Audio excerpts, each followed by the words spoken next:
Hello world, welcome to News Roundup number 62. I don't know about other countries, but in the UK they really are a nuisance.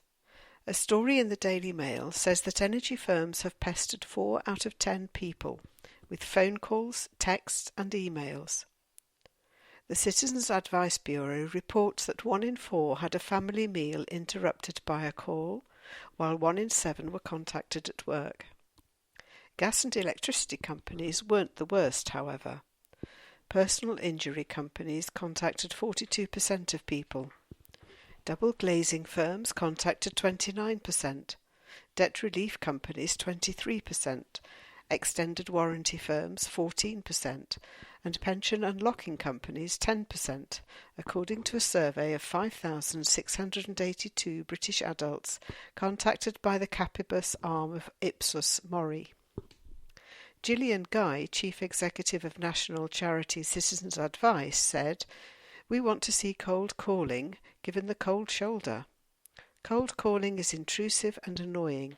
People are sick of having their time wasted by phone calls that they haven't asked for and don't want.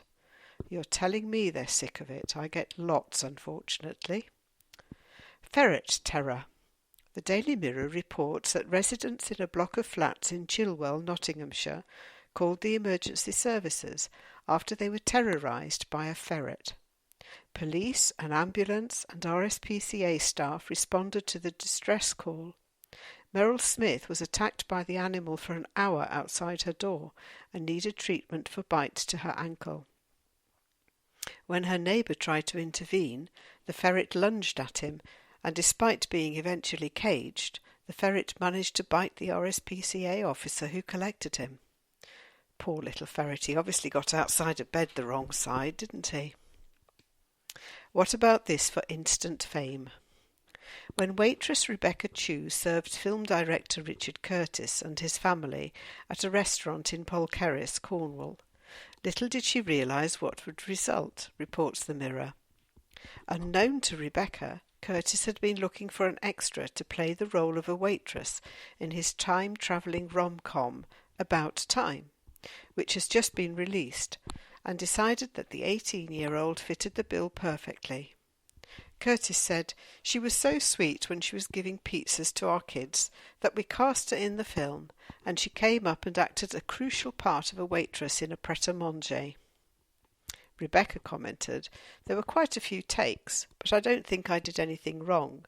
It was a massive surprise and very nerve-wracking." Britain's got its first ever £20 coin. The Daily Express says the Benedetto Petrucci designed silver coin will carry the classic design of St. George and the Dragon, normally associated with the gold sovereign, and recently used to commemorate the birth of Prince George on a silver £5 crown. It is the first time the Royal Mint has produced a £20 coin, and only 250,000 have been made. Well, I rarely see a £20 note, let alone a coin. Some surveys do come up with some daft conclusions, and I think this is one of them. A story in the Daily Mail reveals that researchers found that workers who drink coffee are more likely to be hot-headed, argumentative, and live on a knife edge. But they have gained more pay rises over the last 5 years and earn on average £34,490 a year, 2,160 more than tea drinkers. The poll by Zip Hydrotap instant water heaters concluded that tea drinkers are less likely to be promotion material, but tend to be fair and laid back at work. It sounds like a daft idea to me. The Daily Mirror reports that insect lover Daniel Emlyn Jones from Oxford has been given a police warning after he released 1,000 crickets in his back garden to recreate the sound of the med. Apparently he bought the bugs online for £40, but was told they can harm native wildlife, and has had to use pest control traps to recapture them. Wildlife Officer PC Dean Kingham said, "The man released the insects as he liked the sound they made. While this sounds innocent, the introduction of animals not normally resident in the population can cause, at best, a disruption to local wildlife. At worst, it can cause damage by spreading disease or creating artificial populations. Daniel said, "It's lovely listening to them. At night it's very relaxing." It may be for him, but has he never heard of crayfish? A bizarre story in the Gloucestershire Echo about prison guards who provided 5-star treatment for guinea pig Reggie Cray when he was taken ill. Reggie, together with his brother Ronnie, the Crays were infamous 1950s-60s gangsters, was a pet at HMP, that means Her Majesty's Prison, Eastwood Park at Wootton-under-Edge, and had helped rehabilitate some of its 360 female criminals. But after he fell ill with an ear infection, he was taken to the vet in a prison escort vehicle, at taxpayers' expense, and accompanied by a prison officer. Unfortunately, he died 2 hours later. A prison nurse who did not want to be named said, "I think it's such a joke that a guinea pig was taken to the vet by prison service car.